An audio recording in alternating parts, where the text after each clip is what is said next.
আমি তো বলি আমার জাতি যদি কিচ্ছু না করতো, সারাদিন পরে ঘুমানোর সময় যদি হাত দুইটা উঠায় আর চোখের একটু পানি ছেড়া বলতো, মালিক এত বড় সংসার, এত যাই ঝামেলা সব সামনে নিয়ে সারা দিন তোর কাছে আসতে পারি নাই, এখন ঘুমাইতে চললাম, সকালে যদি উঠাস তাইলে উঠবো, নাইলে চির নিদ্রা হয়ে যাবে। কেননা ঘুম তো মৃত্যুই, ঘুম তো মারা যাওয়াই, নাইলে ঘুমের থেকে ওঠার দোয়া এটা কেন হবে? আলহামদুলিল্লাহিল্লাযী আহইয়ানা বাদা মা আমাতানা ওয়া ইলাইহিন নুশুর।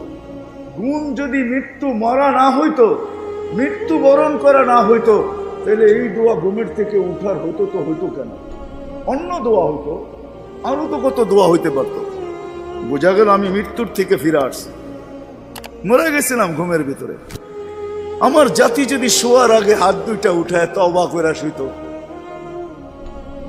নারী পুরুষ নির্বিশেষে, এইখানে তো এই বিশাল ওই মাথা পর্যন্ত একজনও পাওয়া যাবে কিনা যে ডেলি আমি ঘুমানোর আগে কমসে কম একটু হাত উঠায় তওবা করে হইলেও ঘুমাই, আল্লাহকে বইলা ঘুমাই, আল্লাহ যেমন করার ছিল সারাদিন করতে পারি নাই, যেমন পড়ার ছিল পড়তে পারি নাই, তোমার দিকে ছুটার ছিল ছুটতে পারি নাই, আমি কিন্তু মাপ চায় ঘুমাইতেছি। যদি উঠায় নাও ঘুমের ভিতরে, তাইলে ওদের অন্তর্ভুক্ত করো যাদের ব্যাপারে তুমি নিজেই কোরআনে বলছো ইউহিব্বুত তাওয়াবিন ওয়া ইউহিব্বুল মুতাতাহহিরিন। তুমি তওবাকারীকে ভালোবাসো, আমাকেও ভালোবাসার চাদর দিয়া ডাইবেন। আমার জাতি যদি ঘুমানোর সময় একটু তওবা করে ঘুমাইতো, একজনও তো হাত উঠাইতে পারবে না যে আমি ঘুমানোর সময় ডেলি তওবা করে ঘুমাই, তওবায় আমি অভ্যস্ত। যুবক আসো, ভাবো, সবার পায়ে হাত রাখা বলতেছি, যে যে স্থানে আছি, যার যতটুকু পজিশন দুনিয়াতে, রিক্সা চালাও, তুমিও ভাবো যে এই ছোট জীবনটা কেন দিলেন? বাবা উচিত কেন দিলেন? ওই জান্নাত পাওয়ার জন্য দিলেন। বলে আপনি কি করে বলেন? এই জন্যই বলি, কেন আমাদের যাত্রা জান্নাত থেকে, আমরা জান্নাতে যাব।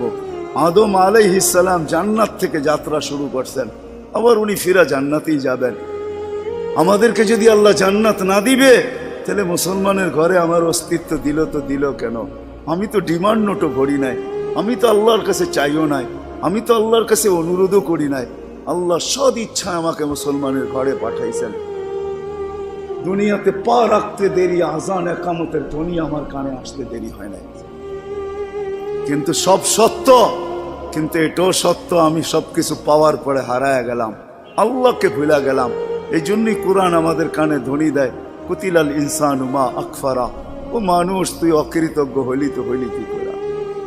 উচিত তো ছিল ফল আসলে গাছ আরো ঝুঁকবে, ফল আসলে আরো ঝুঁকবে। উচিত তো ছিল শিক্ষিত মানুষগুলা শিক্ষিত হইয়া 24 ঘন্টা আল্লাহর কুদরতি পায়ে পড়া থাকবে। উচিত তো ছিল ধনী ধন পাওয়ার পরে আল্লাহর কাছে কাছে থাকবে। উচিত তো ছিল যুবক যৌবন পাওয়ার পরে আল্লাহর কুদরতি পায়ে যায় মাথা ঠেকায় দিবে, মালিক তুই আমাকে যৌবন দিছিস, দূরে যাই তো যাই কি করা, যৌবন তো তোরই দেওয়া। 24 ঘন্টা আমাদের উপরে রহমতের বৃষ্টি বর্ষিত হইতে থাকে।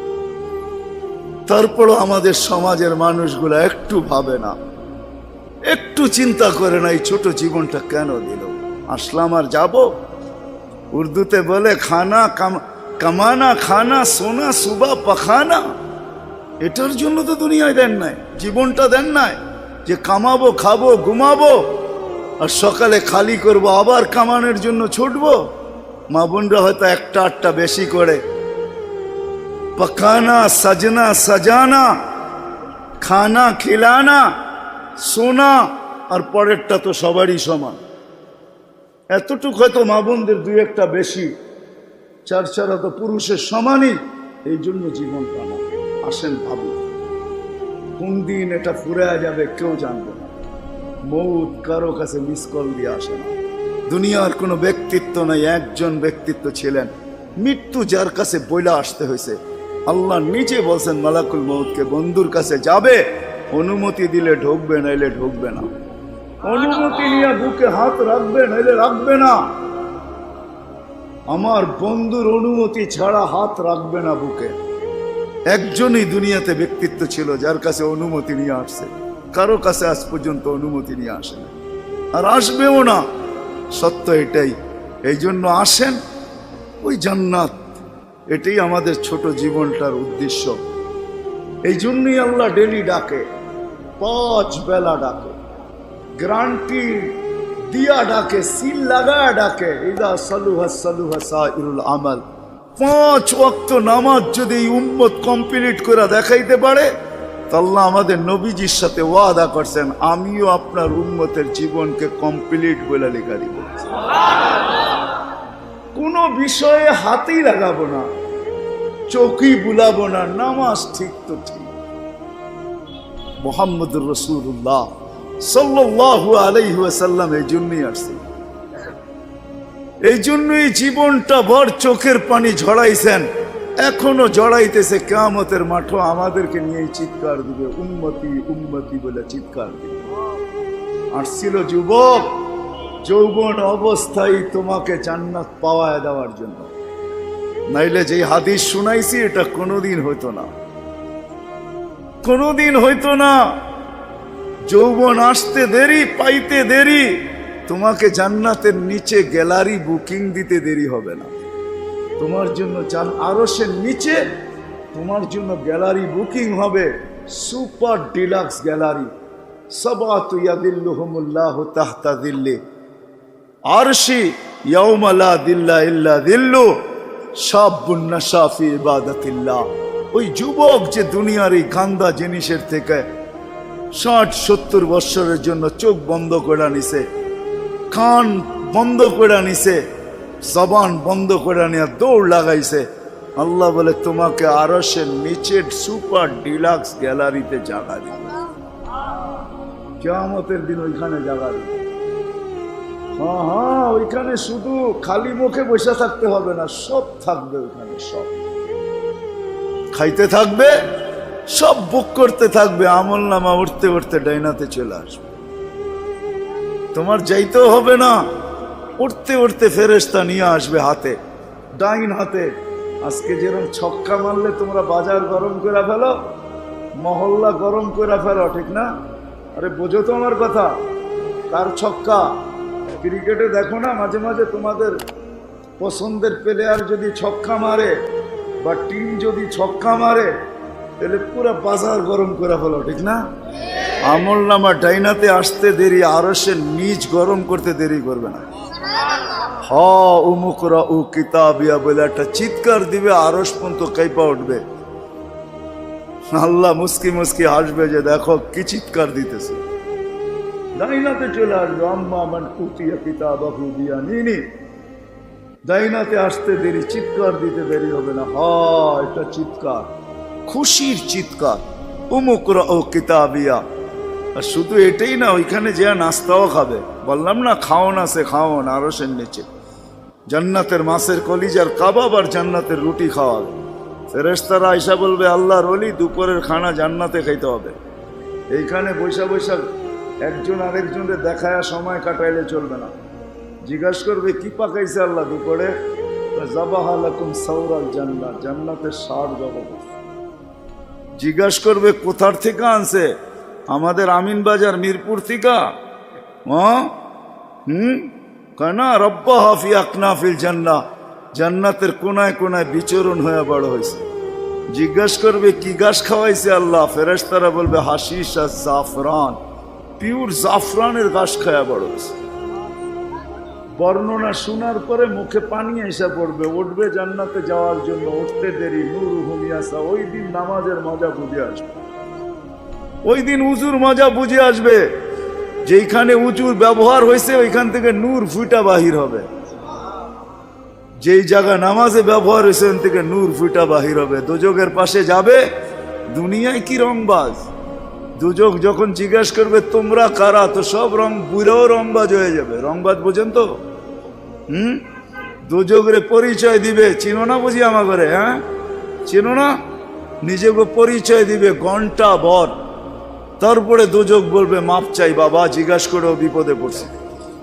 তোমরা ধীর গতিতে পার হবে না, দ্রুত গতিতে পার হবে। কাইলা তাশউর, এমন না যে পদ্মা ব্রিজ নতুন দেখতে গেছো, গাড়িওয়ালা করে বলছে আস্তে আস্তে চালা, একটু দেখালোই, আবার কবে আইনা না, ঠিক না? ওটার ভিতরে লেখা আছে কিন্তু কত মাইল স্পিরিটে চালাইতে হবে, এর চেয়ে কম দাঁড়াইলে খবর আছে, সিসি ক্যামেরা লাগাইয়া দিছে। কিন্তু দুযোগও বলবে দীর্ঘতিতে যেও না, আগুন নিভা যাবে, তোমরা এরম দত্তিতে পার হবে যে খবরই না হয়, উঠবে আর ওই পারে যে ঠক করে লেগে যাবে। আর ফেরেশতারা প্রটোকল দেওয়ার জন্য দাঁড়ায় থাকবে। ওয়াসিকাল্লাযীনা তাকাউ রাব্বাহুম ইলাল জান্নাতি সুমারা হাত্তা ইযা জাউহা ফুতিহাত আবওয়াবুহা ওয়া ক্বালা লাহুম খাজানাতুহা সালাম। ফেরেশতারা প্রটোকল দিবে, বলবে চিরদিনের লেগে ঢোকো জান্নাতে। আমাদের নবীজি এটাও জানায়া দিয়েছেন এই উম্মতকে, শুধু আমাদের নবীজি আর এই উম্মতকে, যুবক তোমাদের জান্ডা কিন্তু হাসান হুসাইনের হাতে থাকবে, মজা অন্যরকম হবে। মা বোনদের জান্ডা ফাতেমা রাদিয়াল্লাহু তাআলা আনহার হাতে থাকবে। আমাদের বয়স্কদের জান্ডা আবু বকর আর ওমর রাদিয়াল্লাহু তাআলা আনহুমার হাতে থাকবে। আল্লাহর নবীজি আগে আগে থাকবে। ওয়াস্তাকবিলুনি উম্মতি রব্বি, আল্লাহ জান্নাতের গেটে আমাদেরকে স্বাগত জানাবে। কেমন হবে? সর্বশেষ যে জান্নাতে যাবে, সর্বশেষ, শেষ পড়ার কেউ যাবে না। ও যখন জান্নাতের দরজায় যাবে, হুর দেইকা 40 বছর তাকায় থাকবে, খালি রূপ দেইকা 40 বছরের লেগে ট্যা হয়ে যাবে, ট্যা। 40 বছর পরে হুর ওর গালের ভিতরে চিমটিকাইটা বলবে, খালি দেখবি আর কিছু কাহিনী নাই, আর কত দেখবি তুই আমারে, চল ভিতরে। ওই জান্নাতের জন্য ছোট জীবনটা দিছে, ওটার জন্যই যার কাছে যে যে অবস্থানে, এই অবস্থানটা ওই জান্নাতের জন্য কাটাবে কিভাবে, এটার জন্য মুহাম্মদুর রাসূলুল্লাহ সাল্লাল্লাহু আলাইহি ওয়াসাল্লাম। আমি তো বলি যুবক, হায় এই জীবনে তো কতবারই চুল কাটলা, ঠিক না? কাটো নাই চুল? হ্যাঁ, কমসে কম তো ঈদে কাটো, ঠিক না? আজ পর্যন্ত সেলুনে যে কোনোদিন বলছো যে আজকে তোদের যতগুলা ডিজাইন আছে এগুলা সরা? ও যদি বলে তোর মাথায় কি হলো, কয় না না সরা তুই এই ডিজাইন।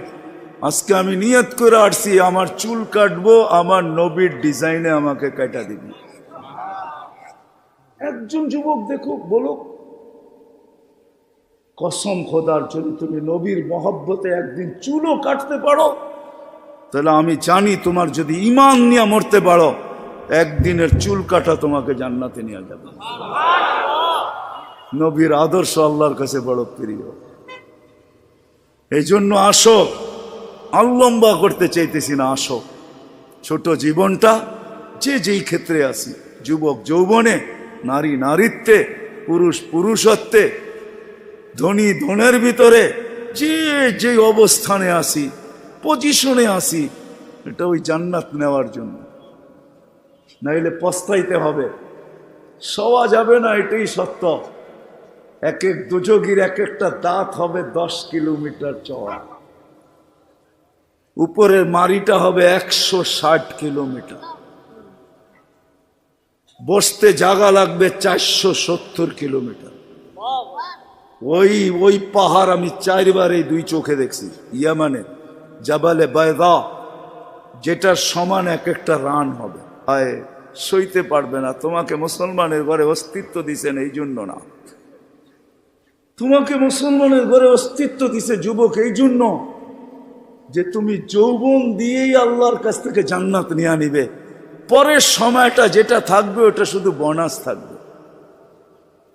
জান্নাত তুমি নিয়ে নিবে, পরে যা সময়টা পাবে এটার জন্য তোমার পদমর্যাদা বাড়তে থাকবে, জান্নাতে মর্যাদা বাড়তে থাকবে। কিন্তু জান্নাতের প্লট তুমি যৌবন দিয়ে নিয়ে নিবে, এই জন্য তোমাকে যৌবন দিয়েছে। আসো আজকে সবাই মিলে অঙ্গীকার করি, বুলার রাস্তার থেকে ফিরে আসি আর ভাবি যে আমাকে কিন্তু জান্নাত নিয়ে যেতে হবে। ওইখানে কোনো পরিচয় চলবে না, যদি চলতো তাহলে একটা কথা বলেই শেষ করতেছি, দুনিয়ার কারো যদি নাও চলতো তাহলে আবু তালেবের জন্য চলতো পরিচয়। আবু তালেবের চলতো, যেই নবীর পিঠের ছোঁয়া পাইলে ভাগ্য খোলে, আল্লাহর রসুল খেজুর গাছে পিঠ লাগায় জুমার খুতবা পড়তেন। যেই দিন মেম্বরে উঠছেন, পা রাখছেন, খেজুর গাছ বাচ্চার মতো ফুফায় ফুফায় কাঁদতেছিল, বিলাপ করতেছিল, আমাকে বঞ্চিত করলেন কেন? পেটের ছোঁয়া দিতেছিলেন, ধন্য হইতেছিলাম, কেন বঞ্চিত করলেন? মেম্বরে কেন পা দিলেন? আল্লাহর রসুল সান্ত্বনা দিতে দিতে এই পর্যন্ত সান্ত্বনা দেওয়ার পরে কান্না থামছে যে তোকে আমি জান্নাতে নিয়ে যাব। দুনিয়াতে তুই খেজুর খাওয়াইতে পারিস না, তুই জান্নাতে খেজুর দিবি, আমি খাবো। ওই আবু তালেবই আল্লাহ রসুলের ছোঁয়ায় ধন্য হতো। 44 বৎসর চাচার সিনায় থাইকা বড় হয়েছেন। 44 বৎসর পর্যন্ত চাচার সিনায় ছিল। ও যুবক, আমি চুল কাটার কথা এই জন্য বলতেছিলাম। আনাস ইবনে মালিক রাদিয়াল্লাহু তাআলা আনহু বলেন, আল্লাহর রসুল আমার ঘরে আসছে, আমি দস্তরখান বিছায়া দিছি, খাইছেন, দস্তরখান দিয়ে হাত মুছছেন। ওই দিন থেকে নিয়ে আজ পর্যন্ত যতদিন বেঁচে থাকবো দস্তরখানকে পানি আর সাবান দিয়ে আমি পরিষ্কার করি না, আর করবো না।